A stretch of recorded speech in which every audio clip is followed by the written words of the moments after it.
If you want your keyboard controls to have R be record and Shift+R be record in a new track, you'll want to go ahead and go to your preferences, or Control-P.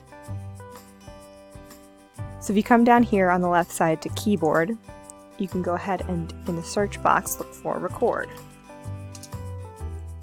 Now you can see that I currently have it set for R to be record and Shift+R to be record in new track. So this is the keyboard shortcuts for everything, and this is what they do.